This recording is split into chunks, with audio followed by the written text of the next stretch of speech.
Hello everybody, Ellie here for WhoCulture. How are we all doing? I have just about recovered from the River Song news. I apologise if I triggered anyone in that last video. It was a difficult time. I'm not going to lose hope. A few more tidbits have actually dropped this week. Maybe a few more positive tidbits compared to the last video I did. So we've got a few more details on the upcoming spin-off, The War Between the Land and the Sea, and we've also had a few hints and comments about the future of Doctor Who as well. So let's dig into those, shall we? As you are all probably aware at this point, The War Between the Land and the Sea is coming. Russell Tovey, Gugu Mbatha Raw, Kate Stewart's going to be in there as well, Colonel Sexy's going to be there too, we've got the Sea Devils coming. It's a whole situation going on here. I, for one, am very intrigued about where this spin-off is going to be going. I think it's going to be very fun, and I'm very excited about it. And now it has been reported in the pages of Doctor Who magazine that it will air, drumroll please, next year, 2025. Not gonna lie, not too surprising, really. It's probably what we were all suspecting. There's only 5 episodes of this spin-off. It starts filming this month, so that's plenty of time for it to be filmed and ready for a 2025 release, I feel. If we also then assume that season 2 of Doctor Who itself is going to air in spring again, as season 1 did, then it would make sense for the spin-off to then come maybe in the autumn/winter time of the year, in that gap between the main show season and the Christmas special. I would predict that we will have season 2 any time between March and May. I will admit, I think that they may release season 2 slightly earlier than they released season 1. We have commented on how that May release time maybe hurt the viewing figures slightly, you know, going into those warmer months, the summer months when TV in general is not watched as much as it is in those cooler months. So I would predict that we still get it in that spring time of the year, but perhaps earlier, maybe the last episode's airing in May as opposed to starting in May. Anyway, and then I predict that we will have The War Between the Land and the Sea coming maybe September to October time, something in that gap then, and then of course a Christmas special in December as well. To me, that looks like the perfect setup. Have it kind of spread between the year. You've got the 3 main, you've got a Christmas special at the end/beginning, then a season of the show itself, then in that gap you've got the spin-off, and then you get another Christmas special. That makes a lot of sense to me. But let me know in the comments down below what your predictions are in terms of the release dates for the spin-off and for season 2.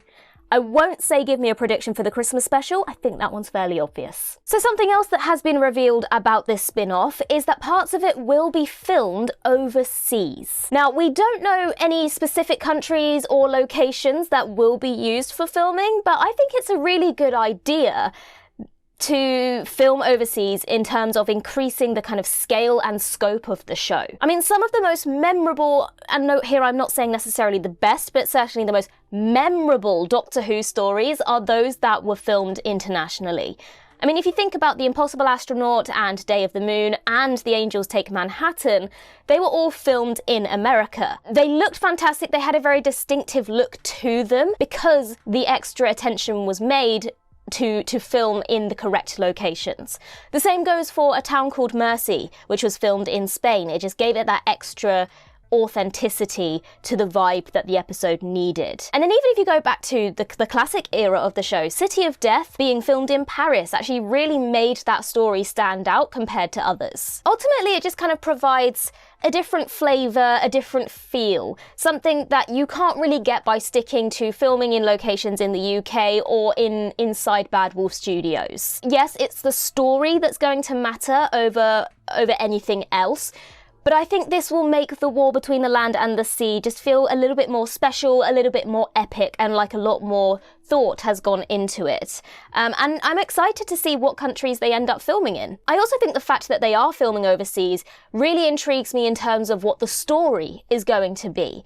You know, there has to be a reason that they're going 2 extra lengths to film in specific locations that cannot be achieved by filming in a studio or by filming somewhere that could double as another country in the UK. It makes me think that maybe the scope of this war between the land and the sea Are we going to see, you know, recognizable locations in terms of really showing the scope of the war? You know, the intrigue of filming overseas isn't just about, oh, they're going to different countries. Why? What's the significance of going to a specific location that cannot be achieved here? And how is that relevant to the story, and what's that going to lend to the story? As opposed to just, oh, they've got a bigger budget, they're going overseas. What is the intention? What will that bring to the story? That's what's intriguing me. And also, before we move on from the spin-off discussion, for those of you who have been asking in our comment section, The War Between the Land and the Sea will air on the BBC, and it will also air on Disney Plus as well. This is not like the whole situation with Tales of the TARDIS, where it was only on iPlayer and not available overseas. This will be available on Disney Plus as well, so everybody will be able to watch it, so don't panic. So the next thing I want to talk to you about is season 3 and the whole Disney deal. Last month we talked about that deadline report that kind of painted a rather doom and gloom picture about the future of Doctor Who. But actually, there are a few hints in Doctor Who magazine that look a lot more positive with regards to the show. There are a couple of mentions of Disney actually being very happy with Doctor Who at San Diego Comic-Con last month, and that Charlie Andrews, who is one of the executives of Disney branded television, was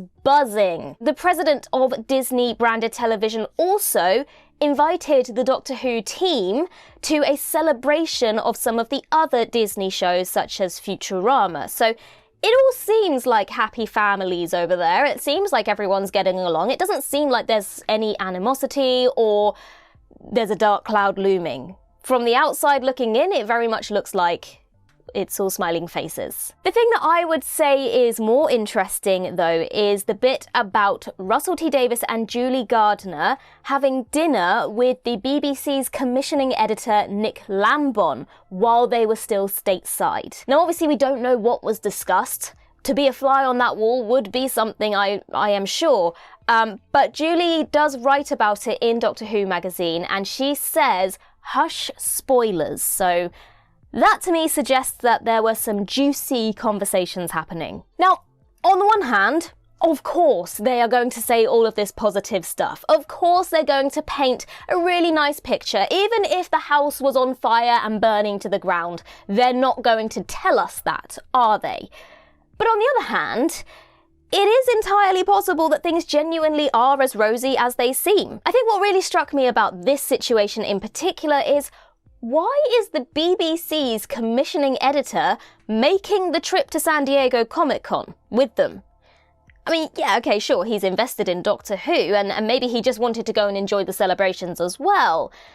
But if we just put on our tinfoil hats just for a second, I reckon he might have actually been on that trip so that he could have some in-person meetings with Disney, and maybe even discuss getting the green light for a season 3. That would make a lot of sense. Use that opportunity to go along and talk directly with Disney face to face. I mean, at the very least, the fact that Julie Gardner is being all hush-hush about her dinner with one of the few people who actually have the power to get more Doctor Who commissioned is a good sign in my eyes. I mean, they're at San Diego Comic-Con, they're announcing spin-offs, they're looking to the future.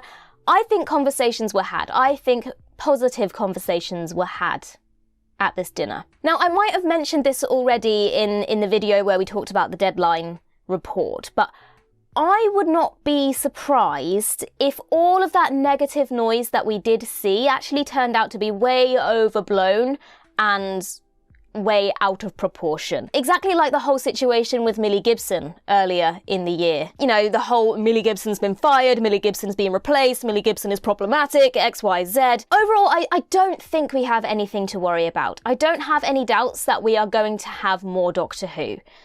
To me, the only question that is looming at the moment is whether or not Disney will be involved with the future of Doctor Who, but I think they will be. We already know that Russell is working on scripts for future seasons, and I find it hard to believe that he would be doing that unless he had some sort of assurance, at least from the BBC, that things will keep ticking over and the show will continue to be made. It's an institution at this point, and I think something really, really awful would have to happen for them to completely cut ties with it, especially now. They've put so much dedication and commitment into the show in the last couple of years that I don't think they would quit this early on in their endeavours. I think in some regards, I think shows nowadays get axed before they've even had a chance to find their audience. With this, I feel like you need to let the dust settle a little bit and keep ploughing ahead. And hopefully things will even out and things will go as they hope they will. Anyway, obviously I did just mention that deadline report. If you heard me say that and you have no idea what I'm talking about, then you can go back and check out the video where we did discuss that and break it down a little bit more. So go check that out if you want to. In the meantime though, I've been Ellie for WhoCulture, and in the words of River Song herself, goodbye, sweeties.